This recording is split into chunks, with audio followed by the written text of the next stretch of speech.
Krug laid the hit out of, certainly Stanley, of the game, but some say of the entire season, when he unloaded on Robert Thomas, the Blues forward, third period, skating down the ice. And the thing was, Krug had lost his helmet. I mean, the last 30 years, basically the last 40 years, they've said in the NHL, you got to wear your helmet. They grandfathered a few old players in, a few old timers, Rod Duguay and Guy Lafleur and Rod Langway and all that, You remember those guys playing without the helmet. But other than that, you've had to wear a helmet, since, the 70s or so. I mean, that sort of, unless you were grandfathered in, that sort of thing. Okay. Here's the deal. Everybody is talking about it started to scrum. There was no penalty called. People thought, that it should have been charging, that sort of thing. If you go by, I think, the letter of the rule, you could make that argument. The problem that I saw with that is that you could make by the letter of the rule, that for every time a hockey player hits another one on the ice. Try to go into this a little bit more. I've got them. Where is this in my notes? And all that. So here we are. But here's what we're talking about with Tuukka Rask, the all-everything goalie for the Bruins, had this to say. I think he had no helmet, so he wanted to make sure he made the highlights and make that hit. When asked about his hit after the game, Krug said, "I'm just glad I got a haircut a few days ago." Yeah, he had no helmet on, and he was able to take out. And like I said, there was no penalty. The score was 3-2 at the time, 10 minutes left in the game, and a lot of people didn't like the way it panned out. A lot of people said that should have been a penalty, and the Blues should have been on a power play. But it didn't come out that way. So, by the way, Krug actually led the Bruins, in ice time. He played 24 minutes, 24 seconds, and put 4 shots on the net, although he did not score. So, now there's the interesting thing right there. How do you handle that? Because the Bruins would love nothing more than, okay, yeah, you want to be a masked man here? Hey, we're scoring 25% on a power play.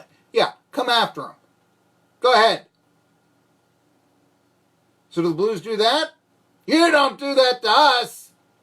Or do they continue their, skating style? No, you want to score. I'm not big on fighting in hockey. We mentioned yesterday, NHL is talking about 85% of the games now have no fights. 70% of the players don't engage in any fight, didn't engage in any fights last year. 70% of the league, then, up for the Lady Bing. There you go. But most that did only got into, say, 1. And the fewest number of fights in hockey since 1964. I do wonder, is that overall? I mean, you only had 6 teams back then. And to be honest with you, I'm a little surprised. I would have thought that it would have been less than ever before. You don't need it in the game. I think it takes away from the game. I don't think it helps the reputation of the sport out at all. No matter what Don Cherry says, they're not hurting anybody but themselves, and all that, That seems a bit Neanderthalish. I have heard a lot of people say, fighting. I mean, this isn't boxing here, this isn't MMA. What kind of a sport, you don't have this thing. I didn't like that pitch, and the hitter and pitcher start to drop their bat and gloves. They don't do that. It would be barbaric, so why does hockey get away with it? Why do some old-timers say, it's the most honorable thing? What's honorable about fisticuffs? Come on. I mean, really. So, anyway, that's been the talk of the Stanley Cup playoffs. Of course, they play tonight, 8 p.m. We are the first radio station to broadcast a hockey game in this market. Yeah. 2017 All-Star Game. Very proud of that. Very, very proud of that. Also, looking around here at some of the other stories going on here. It should be mentioned, I wonder what Marvin Lewis, the old Bengals coach, is doing. Say what you will about Marvin Lewis. I will say this. I've always said, judge a coach by what they do in the postseason. This is why.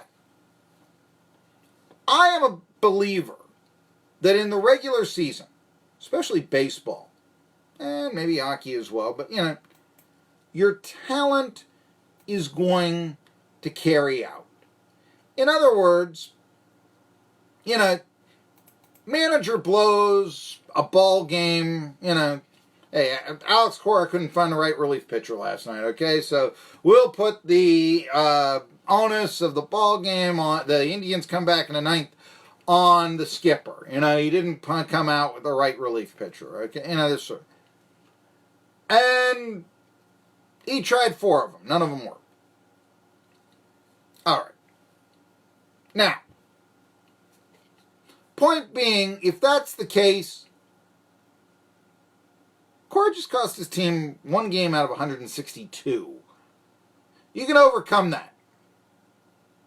Had he made those moves in the wild card, season ends. Had he made them in the divisional round, third of the year is over. I mean, it's just like the amount of the season we played right now. Throw it out the window. Because you can't lose 3 games. And a best of 7 league championship series or World Series, it's a quarter of the year. I mean, we get it. And so that's why strategy, really in any sport, football playoffs, you make the wrong move, you lose. Buddy Ryan once decided in a playoff game with the Eagles, geez, my starting quarterback, Randall Cunningham, no, I'm going to put in Jim McMahon due to the old days in Chicago. McMahon went 3 and out on 3 passes, disrupted the entire flow of the ball game. Eagles lose the playoff game. Ryan's on the unemployment line the next day. Or Monday, or whatever it was, There have been a lot of, Grady Little, there have been a lot of managers, a lot of coaches who have been fired after playoff losses. Point is, in a regular season, your talent wins out. In the playoffs, it's evenly matched, so strategy comes out. So Marvin Lewis has never won a playoff game. He's 0 for 7. Must stink, huh? Not necessarily. Because remember how bad the Bengals were before he got there. And yeah, it seemed like he searched the prisons for his talent. Is Pac-Man Jones actually retired? Is that his thing here? I think I saw that here recently. But he was 131, 122, and 3 with the Bengals. And they weren't anywhere close to a winning record since, the Boomer Esiason was in his prime. And even under Sam Wyke, it seemed like they were up and down and all that, Nobody's won more games for the Cincinnati Bengals than Marvin Lewis. Of course, he coached 16 years, but still. Now, I think the Bengals probably will finish in last place in the division this year, but still, I'm not going to have Marvin Lewis. Anyway, Marvin Lewis was just signed to be an assistant coach at Arizona State. Look, I've done features. I've met Marvin Lewis. I think he's a good coach. It was time for him to go in Cincy, I'll give you that.